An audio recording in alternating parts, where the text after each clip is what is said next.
Tudo bom, galera? Meu nome é Jorge, eu sou professor de História e seja muito bem-vindo ao História com Jorge, o canal onde a gente joga videogame e tem aula de História tudo junto. A gente continua o debate em cima do Red Dead Redemption 2 e no vídeo de hoje eu e o professor Cláudio de Geografia vamos discutir o preconceito racial nos Estados Unidos após a abolição.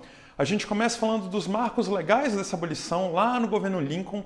Tem um primeiro passo em 1863, depois tem mais um em 1865. A gente passa pelo período da Reconstrução, mas a galera escravocrata continua tentando fazer o sistema se perpetuar por meio dos Black Codes. A gente passa pela questão negra, pelas rotas de fuga, pela resistência, fala sobre a Underground Railroad, faz uns links bem legais aí com o Brasil, com questões do século XX e com questões do século XXI, beleza? Vamos lá entender isso aí de forma mais aprofundada? Então, fica por aí, se segura na cadeira, aperta o seu cinto e partiu a aula de História, galera! Falou!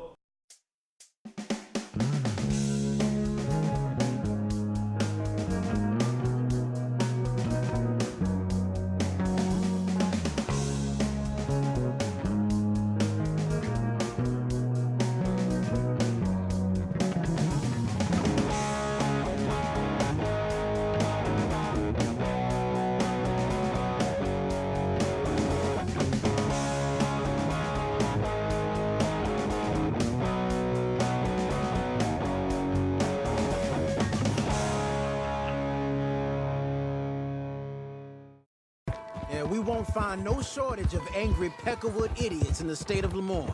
That's for sure. Is it really that different in this state? We haven't come far. It seems like it is. These boys got a manner about them, but I haven't necessarily noticed. All respect, Mr. Morgan. You wouldn't notice. Might call you a nigger lover. They see us riding like this. But most of it is a glance or a word. And after that, a visit in the night. Out west, it's... Out west is out west. And you're all who you are. Right? Decent folks. But some places down here, they judge differently. Well, I guess it can't be so easy for you, Lenny. Sorry you're caught up in this. Well, I guess their gold's still shining. And their guns still shooting. So I'm game for robbing any and every one of these bastards for all they got. Okay, then. Plus, it beats being lynched back in Blackwater with all of you by my side. I guess it does. Bom, galera, a gente acabou de ver aí o Lenny cavalgando com o Arthur Morgan. Eles estão em Lemoyne, no sul, né, ou melhor dizendo, no que seria o equivalente da região sul no jogo.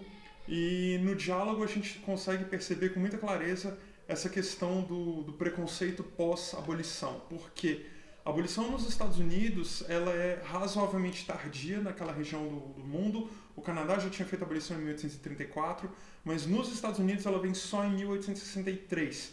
O Lincoln faz um ato, uma lei presidencial durante a Guerra de Secessão, durante a Guerra Civil ainda. Ele estipula aquilo, os Estados Confederados não aceitam. Depois, em 65, ela vem com força de lei federal. Quando termina a guerra, agora estamos todos, vamos dizer assim, debaixo da mesma... vamos dizer assim, debaixo do mesmo guarda-chuva jurídico. Uhum. Né? Os caras vão chamar isso de reconstrução, tem N questões.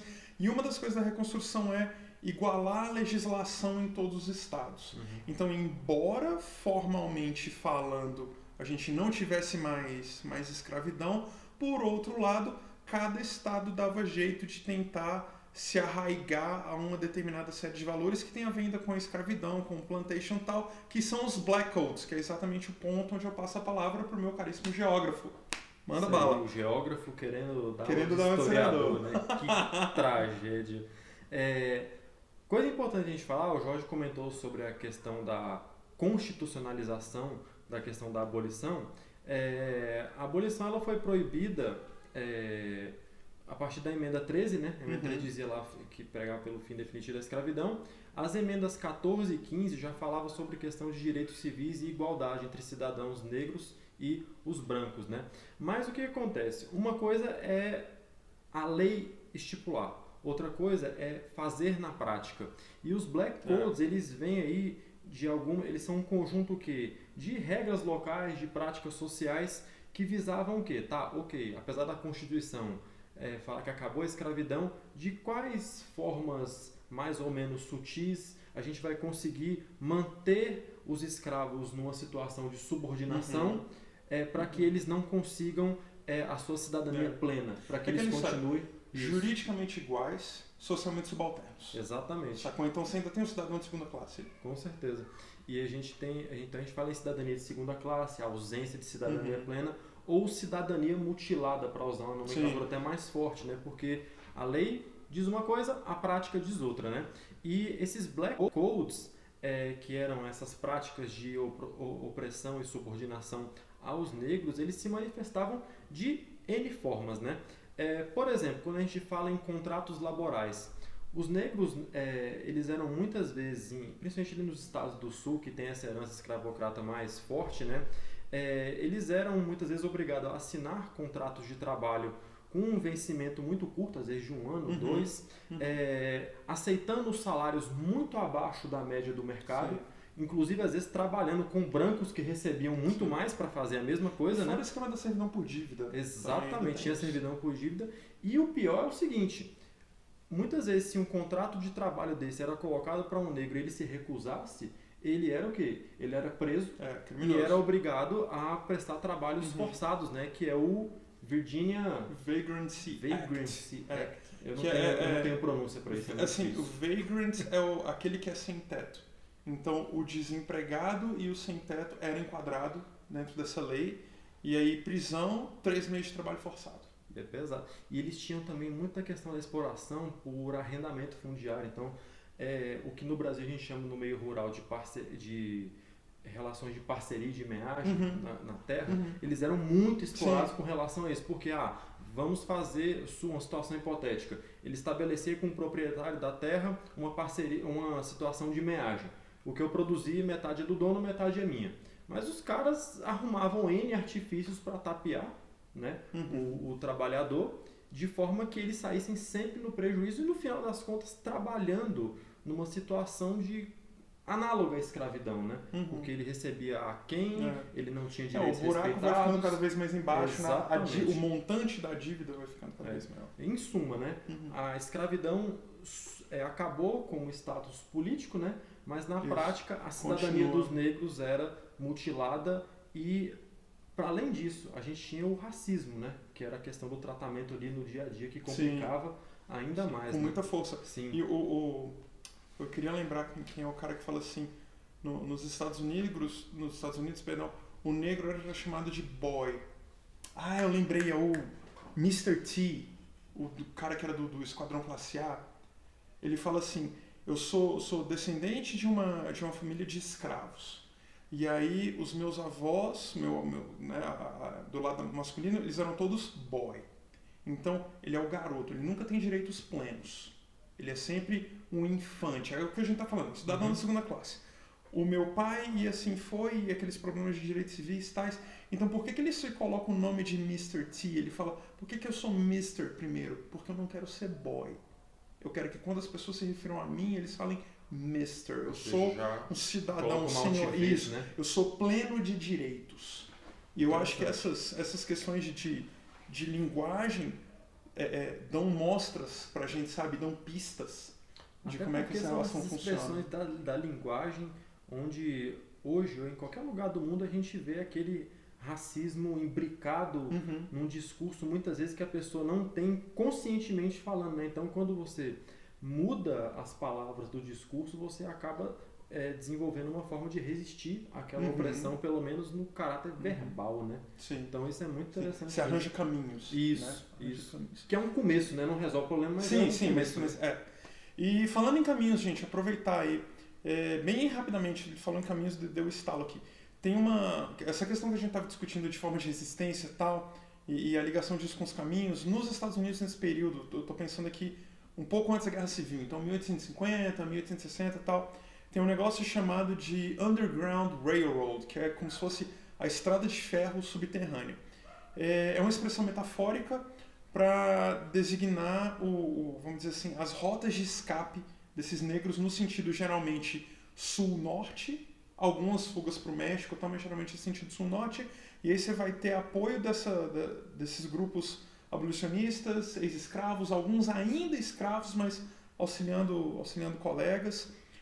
Tem uma série de metáforas aí, eles chamam os pontos de descanso de estações, e são marchas relativamente longas, as estações variam de distâncias de 10 a 20 milhas mais ou menos, daria entre 16 e 32 quilômetros para você fazer uma marcha durante a madrugada, né, porque os caras só se movem à noite, e durante o dia eles vão se esconder em celeiros, no assoalho de igreja, debaixo de cama vamos dizer assim, do alcoviteiro, do cara que está prestando aquele serviço. Essa rede foi feita, vamos dizer assim, na boca pequena, e o cara que controla cada estação, ele só conhece a estação imediatamente antes e a estação imediatamente depois, exatamente para ninguém dar com a ninguém dar com a língua nos dentes e contar aquilo tudo. Tem uma escrava, depois eu coloco o nome aí direitinho com a foto dela, que ela, ex-escrava, ajudou 70 desses escravos a fugirem.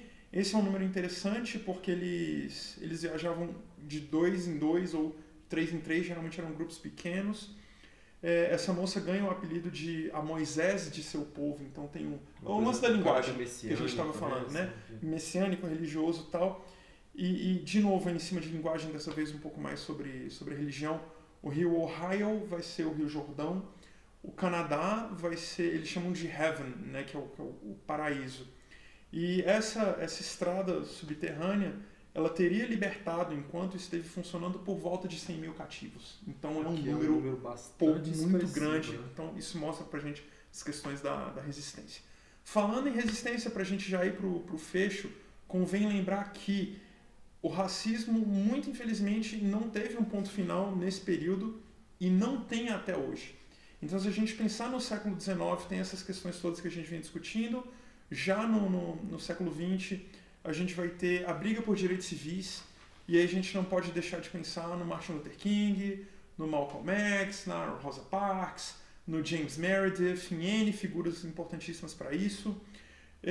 Queria fazer uma paralela também com o rap dos anos 90, e a gente lembrar do Chuck D, do Tupac, dos caras da NWA, de vários aí que vão falar, se eu não me engano, a frase é do Chuck D, que ele fala assim: o rap e o hip hop são a CNN dos negros. Que é muito... é uma frase, é uma pesado, pancada, né, velho? Que pesado, é o jeito que ele tem de dizer que, olha, vocês da mídia tradicional, enfim, da sociedade comum, não estão olhando para nós. Então a gente está fazendo música de protesto, sim, a gente está se colocando socialmente, apontando que tem coisa errada por aqui. E nos últimos anos, aí dos 2000 para cá, a gente tem visto, especialmente nos Estados Unidos, alguns problemas muito sérios de policiais atirando em jovens negros desarmados. E a população se rebelando. E a população batendo de volta. Charleston. Acho que é Charleston, na Virgínia. Né? Isso. Se eu não me engano, é onde teve, inclusive, o primeiro tráfico de escravos nos Estados Unidos, em 1619. Foi Jamestown. Não, Jamestown é na cidade da fundação, não? Jamestown foi quando começou, foi o primeiro desembarque de escravos. Virgínia, sim, 1619. Aqui na nossa colinha aqui. E só pra gente fechar então, Black Lives Matter, se liga nesse movimento aí, galera que tá preparando para vestibular e tudo mais.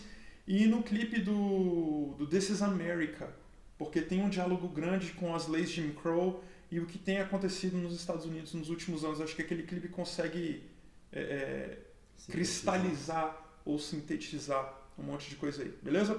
Professor Cláudio, então, vai fazer as honras, galera do bolão, que tá fazendo o bolão da saída.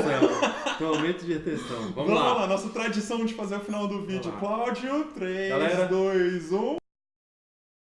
Galera, se cuida aí, um abraço pra todos e rachem de estudar. Acertei? Valeu. Beleza, galera, isso aí, racha de estudar todo mundo. Valeu, abraço pra vocês. Falou.